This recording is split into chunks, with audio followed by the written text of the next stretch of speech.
Gravando, turma. Vamos lá. Aqui mostrar a nossa apresentação. Vamos se apresentar, né, professor? Boa noite, meu nome é Saulo Santos, né? Estamos aqui apresentando o nosso trabalho de canais quânticos e o algoritmo de Grover realista, né? E o Leonardo pode se apresentar? Eu sou o Leonardo Santo, membro também aqui, participante do grupo. Nós três fomos responsáveis dentro do trabalho feito em conjunto, além de participar da criação do trabalho, também gravarmos o vídeo. Ótimo. E eu sou o Arthur Torres, né, também membro aqui do nosso grupo, né, e como já foi falado, nós três estamos aqui responsáveis pela gravação da apresentação, né, mas destacando que foi um trabalho em conjunto, né, todos, passou pela mão de todos. Bom, então, o Saulo vai iniciar, né, com a apresentação e depois eu, e para fazer o encerramento, o Leonardo. Que eu vou apresentar aqui o nosso slide. Vou colocar aqui em modo tela cheia.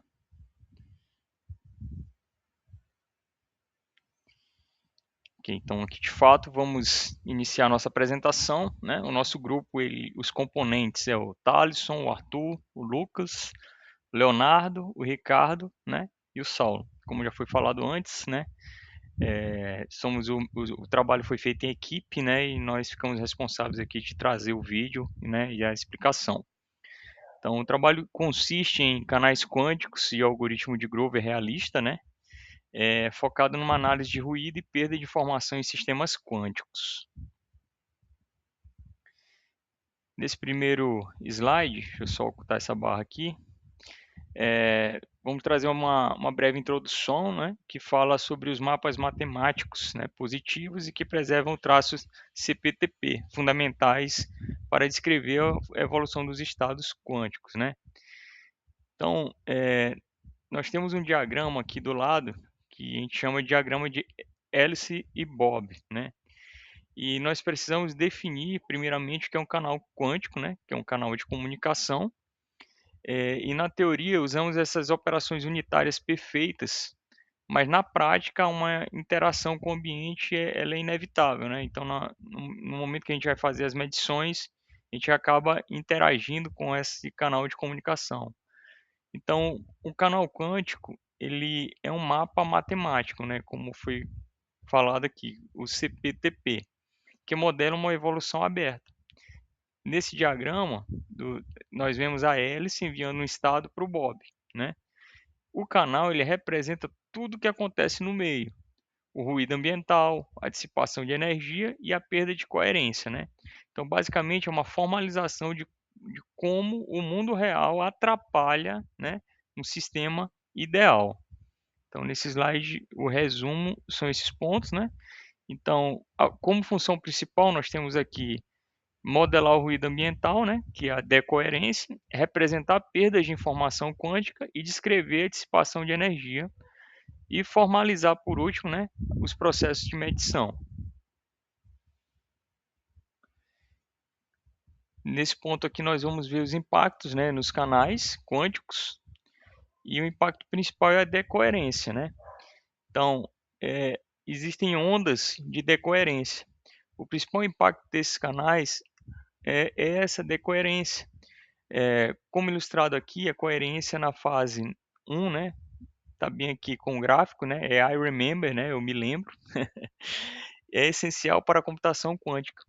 O ruído, né, transforma essa onda limpa em algo caótico, né, que tá ali I forgot, né, é, convertendo os estados puros em estados mistos.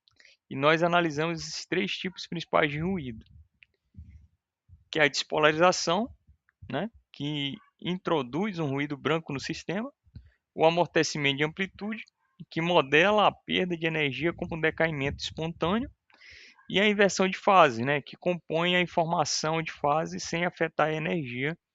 O resultado prático é a necessidade de correção de erros para manter a fidelidade.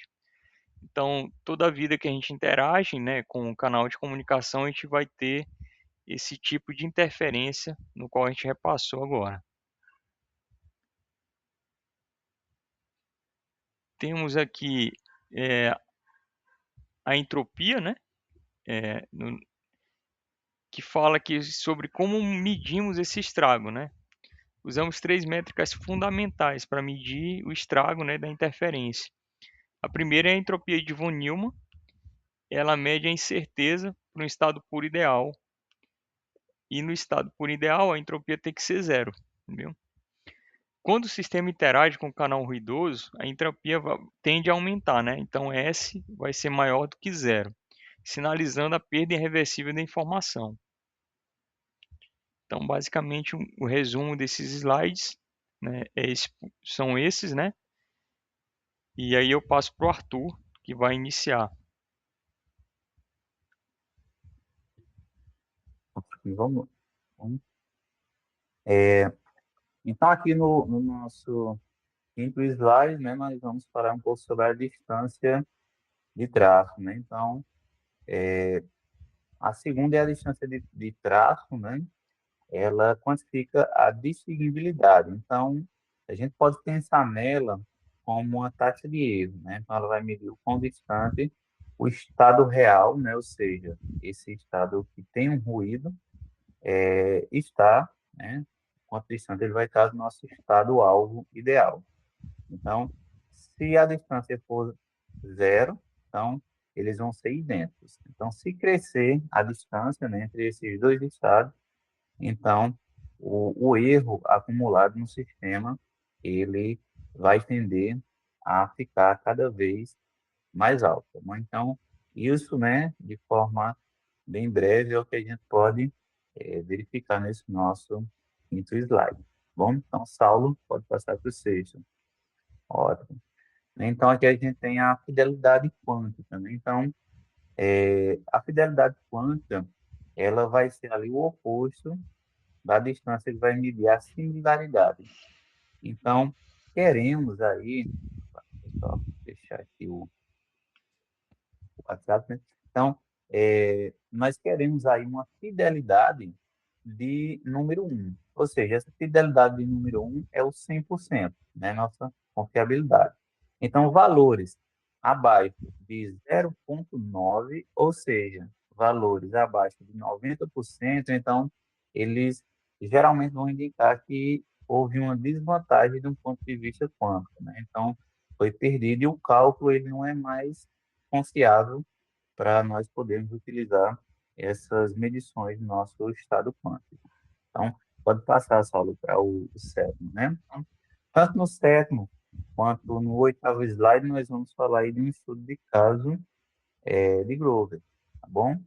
Então, aí nós podemos ver um algoritmo do estado de Grover ideal. Então, para testar isso na prática, então, por exemplo, nós poderíamos aplicar essas métricas ao algoritmo de Grover.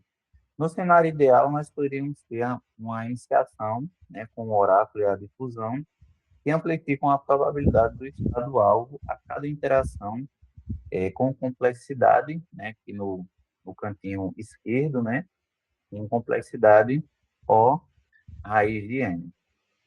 Bom, então isso é um panorama geral do que está na representação aqui dessa medição desse estado de Grover ideal. Pode passar, Saulo. E nós temos aí o estado de Grover, né? Esse algoritmo que traz esse estado de Grover com ruído, certo? Então, nesse cenário, de forma mais realista, com um ruído, então, cada porta lógica e cada momento de espera vai introduzir um ruído. O estado ele não evolui apenas por operadores unitários, mas por operadores de densidade afetadas pelo ambiente. Então, a consequência crítica ela vai mostrar no diagrama que a probabilidade de sucesso não sobe para sempre. Então, ela atinge um pico e depois ela vai cair drasticamente, pois os estados puros eles vão se degradar em estados mistos. Então, basicamente é isso que nós temos aí de representação desse slide. Bom, então aqui eu finalizo a minha parte e vou passar para o Leonardo fazer a terceira e última parte da nossa apresentação. Obrigado, Arthur. Aqui, então, estão os resultados da nossa simulação para um sistema de 16 elementos, com uma taxa de erro de apenas 1%. Observem a degradação. A probabilidade de sucesso caiu de 95% no ideal para cerca de 72%, uma perda de 24% no desempenho. A fidelidade caiu para 0,78, bem longe do ideal, e a entropia saltou de 0 para 1,85, confirmando que o estado final está altamente misturado. Se quiser, pode passar para o próximo. Isso nos leva à conclusão de que a entropia diagnosticou a perda de consciência, a distância mostrou o erro acumulado e a fidelidade confirmou a queda na chance de sucesso. Mesmo a taxa de erros pequenas destroem as vantagens algorítmicas se não forem tratadas. Então, existe aqui uma preocupação muito grande com essa tratativa.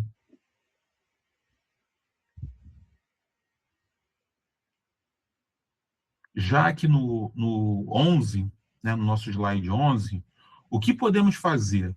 Na era atual, o NISQ, as estratégias incluem a mitigação de erro, otimização para reduzir a profundidade do circuito e melhoria física no hardware para aumentar o tempo de coerência. Então, quando a gente fala, né, da importância dessa estratégia, ela está diretamente ligada ao correção de erros quânticos, QSC, mitigação de erro, o NISQ, a otimização de circuito e a melhoria de hardware. E como conclusão, o nosso estudo demonstra que a interação com o ambiente é o principal obstáculo para a computação quântica. O algoritmo de Grover é frágil ao ruído e a escalabilidade depende não apenas de mais qubits, mas do domínio sobre esses canais quânticos através da correção de erro robusto. Por isso, é tão importante, né, esse exercício e aprendizado, que a quântica, através desse aprendizado que nós tivemos aqui, ainda traz muito mais um efeito que nos leva, né, à necessidade teórica e especificação e estudo teórico, mediante a realidade que ainda nos dificulta. Então, a análise dos canais revela que essa interação com o ambiente é inevitável, precisamos dela, e tornando o ruído o principal obstáculo para as vantagens quânticas. Obrigado. Essa é a conclusão dos exercícios, né, e do trabalho todo que concluímos, de pesquisa, de estudo, e espero que tenhamos ajudado aqui na interpretação do resultado das aulas. Obrigado, amigos. Até mais, professor. Tenha uma boa noite. Boa noite. Tchau, pessoal.